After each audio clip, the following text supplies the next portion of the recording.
My wife came home at 2 a.m. from girls' dinner. She said, "Sorry, babe, we just lost track of time." I nodded, then showed her the Instagram story her friend posted, her making out with a guy at a nightclub. Her face went pale.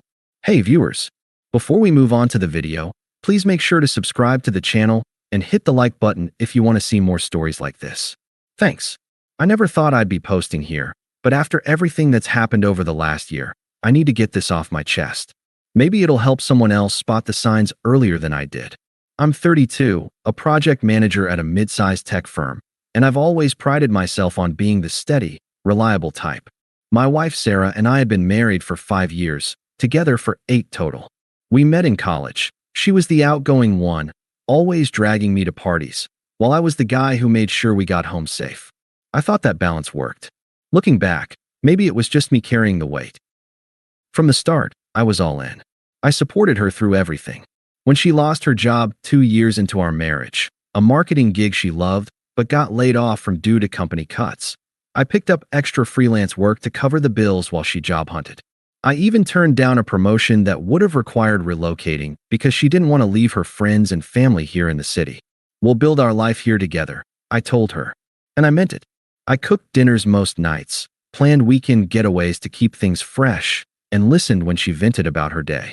Hell, I even surprised her with tickets to that concert she was obsessed with last summer, even though it meant skipping a work event that could have boosted my career. But over the past 6 months, things started shifting. Sarah became distant. She'd be glued to her phone, smiling at texts she'd hide when I walked into the room. Our conversations turned one-sided. She'd complain about how routine our life felt, making little digs like, "You know, some guys at work are always planning spontaneous adventures. It's exciting." I'd brush it off, thinking it was just stress from her new job at an ad agency. She started going out more with her girls group, coming home late smelling like perfume and alcohol. I trusted her. Why wouldn't I? She was my wife. But deep down, there was this nagging feeling, like I was becoming the backup plan in my own marriage. Then came that night, about a year ago now. It was a Thursday, nothing special. She told me she was grabbing dinner with her friends Emily and a couple others from work. "Just a quick bite, babe. Won't be late." I nodded, kissed her goodbye, and settled in with some work emails and a beer.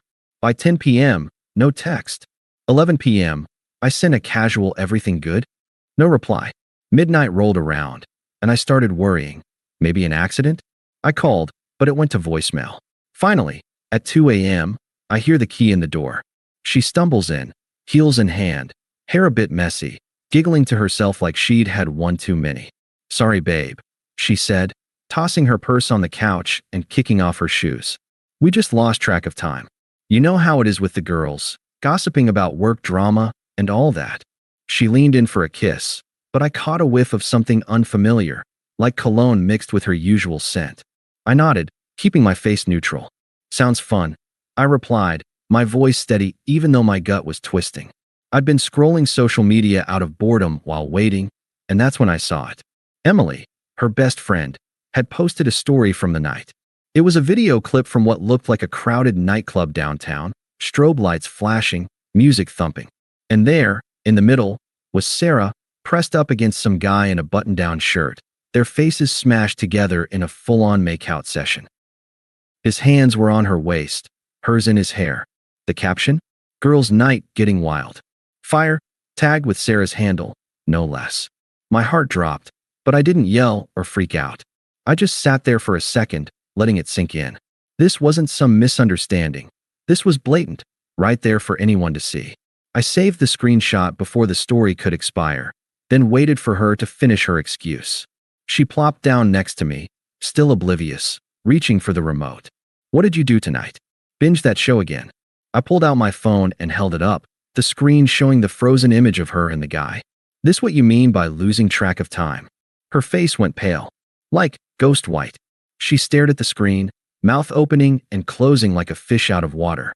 For a split second, I saw panic in her eyes, but then it shifted, almost like she was calculating her next move. "What? Where did you get that?" she stammered, snatching the phone from my hand. "That's not. Oh my God, Emily must have posted the wrong clip or something." I crossed my arms, staying calm. "It's your face, Sarah." And his. "In a nightclub, not dinner. Care to explain? She set the phone down, rubbing her temples like I was the one giving her a headache. Okay, fine. It was just a kiss. We started at dinner, but then everyone wanted to hit a club after. This guy, Jake, from work, he was there with his friends. We were dancing, had a few drinks, and it happened. But it meant nothing. I was drunk, babe. You're overreacting. Overreacting. I echoed, my tone even. Inside, it felt like a punch to the gut. This wasn't just a slip. She'd lied straight to my face about the whole evening. And now she was downplaying it, like I was the problem for caring. Yeah, she shot back, her voice gaining that defensive edge she got when cornered. It's not like I slept with him or anything. God, you're always so uptight about everything. Maybe if our life wasn't so predictable, I wouldn't need to blow off steam like this. There it was, the twist. Blaming me for her cheating.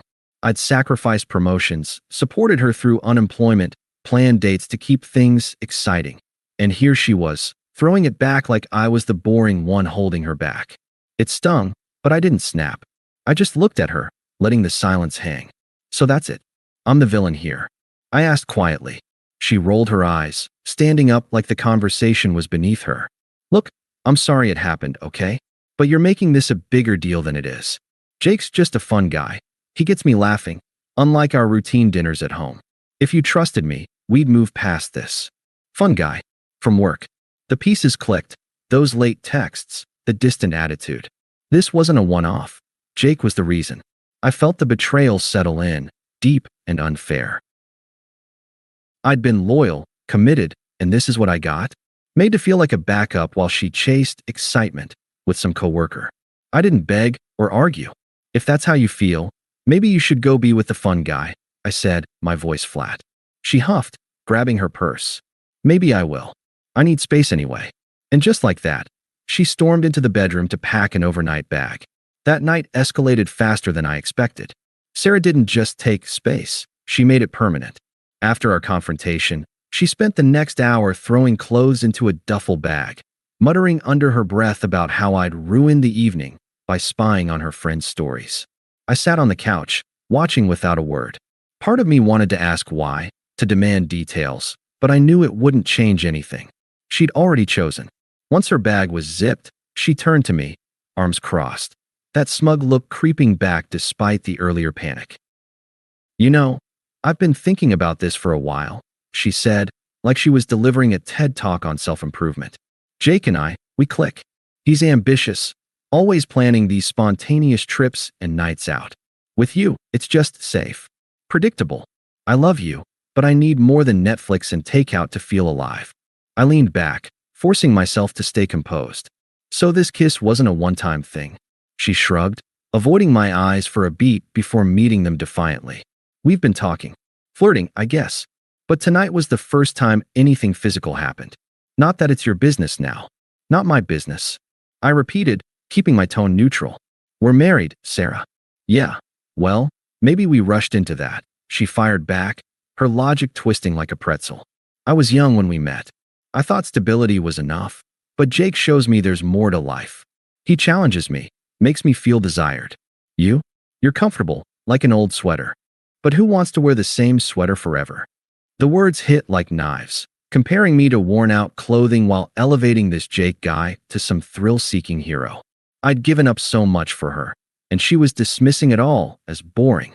It was cruel, entitled, like my loyalty was a flaw. So you're leaving for him? I asked, not raising my voice. She nodded, a smirk tugging at her lips. Yeah, I'll crash at Emily's tonight, then figure things out. We can talk divorce later. Keep it civil, right? No need to drag this out.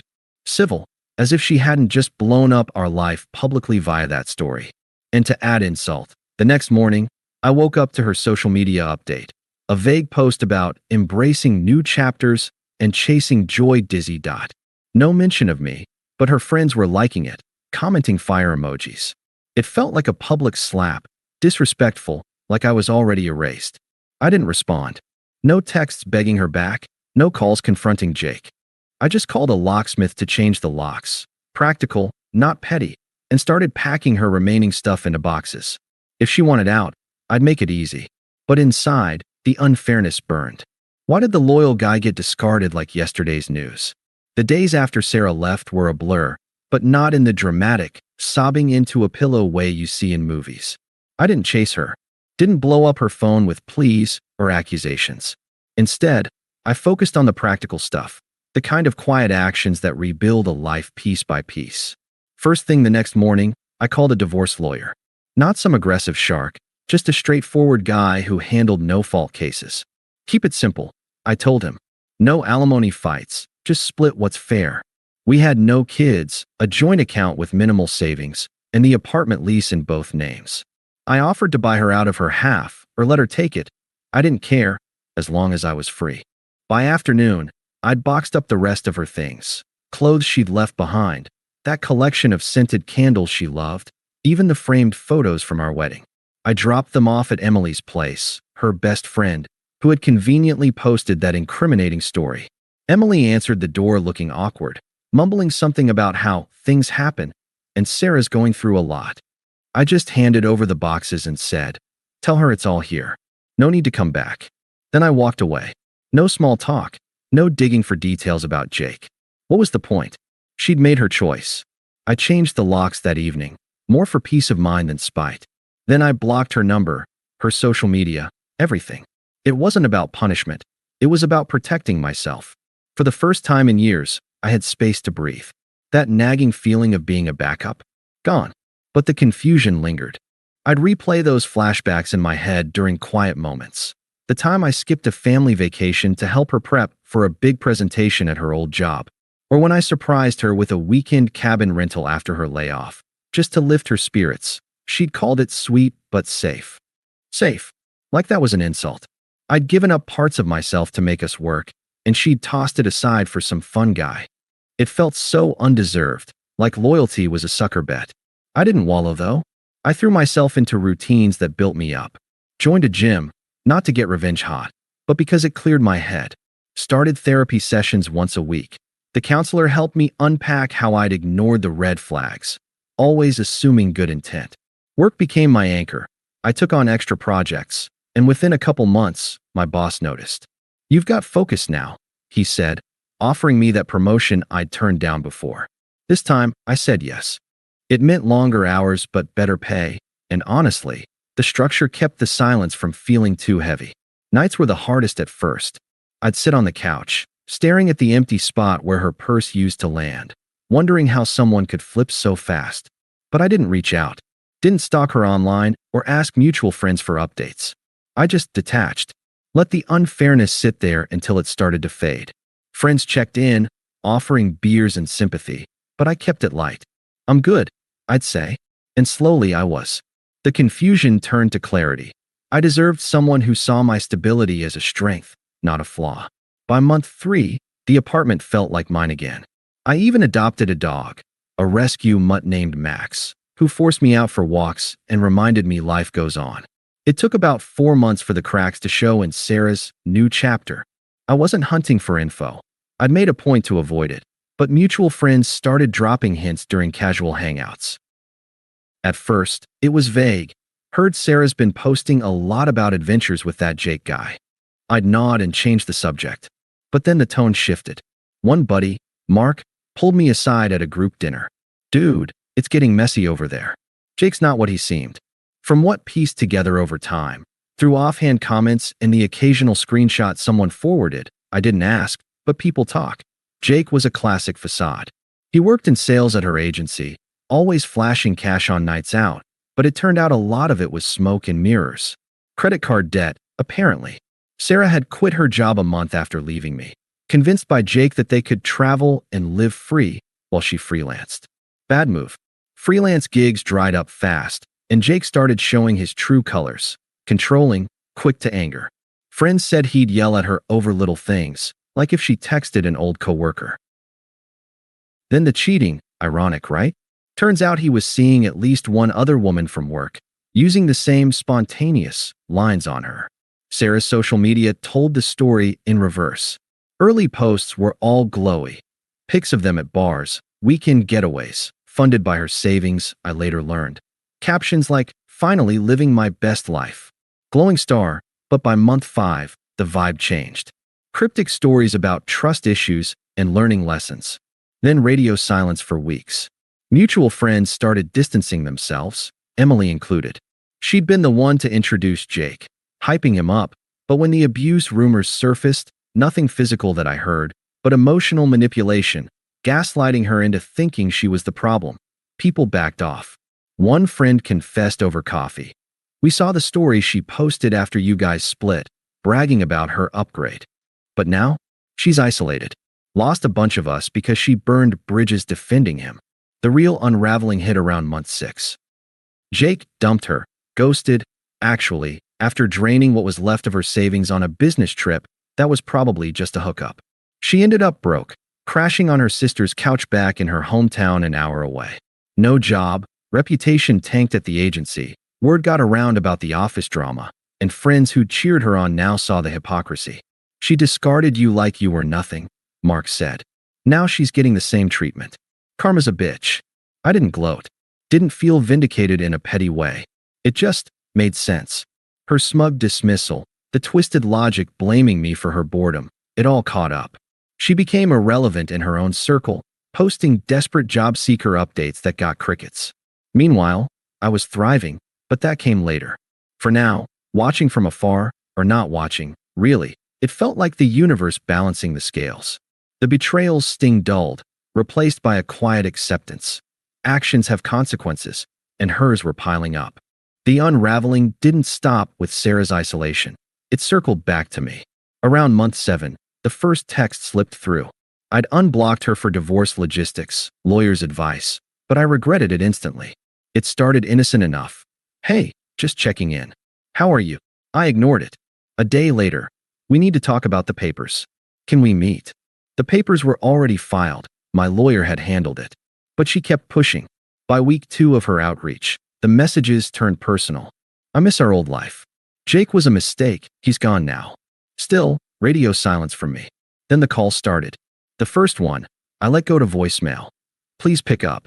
I know I screwed up, but we had good times, right? I was confused, stressed from work. You were always so understanding. Hypocrisy at its finest. She'd blamed me for the boredom, but now I was the understanding one she needed. I deleted it without replying. Escalation hit when she showed up at my new apartment unannounced. I'd moved to a quieter building across town after the promotion, better views, closer to work. How she found the address? Probably through mutual friends or her sister snooping. It was a Saturday afternoon. Max was barking at the door. I opened it to find her standing there, looking thinner, eyes red-rimmed, clutching a coffee like a peace offering. Can I come in? She asked, voice small but insistent. Just for a minute. I drove all the way here.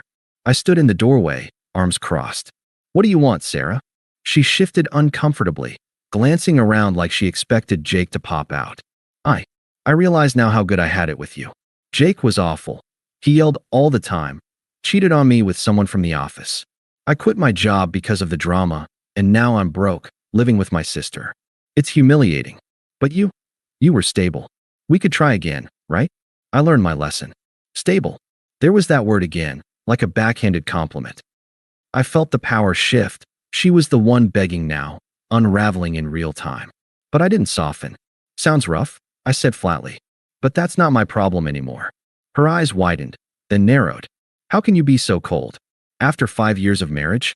I said I'm sorry. What? You want me to beg? If that's what you think this is about, you're missing the point. I replied, keeping my tone even. You left. You chose him. Deal with it. She huffed, tears welling up, desperation turning to manipulation. Fine, be that way. But my family thinks you're being unfair. My sister said you'd man up and forgive eventually. Everyone makes mistakes. The toxic reinforcements. Her sister had called me a few days prior, leaving a voicemail. Listen, you're acting like a child. Sarah's suffering, lost her job, her friends. Grow a pair and take her back. Family sticks together. Unpleasant. Entitled, like I owed them my life. A couple of her old friends had texted too, one saying, she's really sorry, dude. Give her a chance, she's not the same. I blocked them all. It was clear, they weren't on my side. They just wanted the mess cleaned up. Sarah's attempts amped up after that visit. More texts. Please, I can't sleep thinking about us. Then voicemails laced with anger. You're enjoying this, aren't you? seeing me fall apart while you play the victim. Well, screw you. I deserve better than your boring ass anyway. The flip was textbook, apologetic to raging when she didn't get her way. It exposed her true colors, selfish, hypocritical, always twisting things to suit her narrative. I stayed detached through it all. No responses, no engagement. The confusion from those early months was gone. I'd sat with the betrayal long enough to see it for what it was. Her desperation only confirmed I'd dodged a bullet. By month 9, the contact slowed. Maybe she got the hint, or maybe karma had her too occupied. Either way, she was becoming a footnote in my story. The final nail came at our mutual friend Mark's wedding, about 10 months after the split.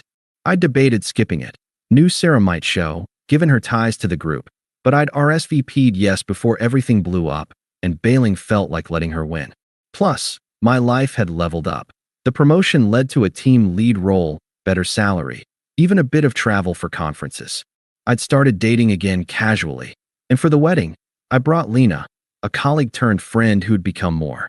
She was kind, ambitious, valued my stability without the digs. No drama, just genuine connection. The venue was a cozy outdoor spot outside the city, string lights, live band, the works. I arrived with Lena, feeling good in my suit. Mark pulled me into a hug at the reception. Glad you came, man. Heard about Sarah. She's here, but keep your head up. I nodded, dignified, no big deal. Sure enough, during cocktail hour, she approached. She looked rough, dress a bit wrinkled, makeup trying too hard to hide the stress lines. Alone, no Jake in sight. Her eyes lit up when she saw me, but flickered when they landed on Lena. Hey, she said, voice shaky but forcing a smile. You look great. Congrats on the promotion, I heard through friends. Thanks, I replied neutral. Lena squeezed my hand, sensing the tension. Sarah glanced at her, then back to me. Can we talk? Privately? I see now what I lost. Jake ruined everything. He was abusive, cheated, left me with nothing. But you were always there for me. We could start over. I promise I'd appreciate you this time. There it was, the desperate plea, right in public. Heads turned subtly, whispers started. I felt the reversal. Me thriving, her scraping bottom. But no sympathy stirred. Instead, I mirrored her old logic back, calm and firm. You said I was too predictable, remember? That you needed passion, not safety. Looks like you found it with Jake. Congrats on that. As for us, that chapter's closed. I've built a life without you, and it's better. You're irrelevant now. Her face paled, just like that night with the story. But I was wrong. Please, don't do this here. Everyone's watching. That's on you, I said, shrugging lightly. You made it public first, with your posts and choices. I've moved on, learned from it all. Thanks for the push to value myself more. But this, I gestured vaguely between us. Over. Lena chimed in softly. We should get back to the party, and we turned away. Sarah stood there, mouth agape, as we joined Mark's table. Later, I heard she left early alone. Friends confided she'd tried rallying them against me, but the truth had spread. Her cheating, the hypocrisy. No one bought it anymore. That night sealed it. The betrayal's outrage faded into earned justice. Ironic, complete. I don't think about her much now. Life's too full. Update. A year later, divorce finalized clean. I'm engaged to Lena. Max loves her. Sarah? Last I heard, still single, temping jobs. Karma delivered. Thanks for watching. Make sure to subscribe to the channel and hit the like button. What do you think about this story? Share it in the comments.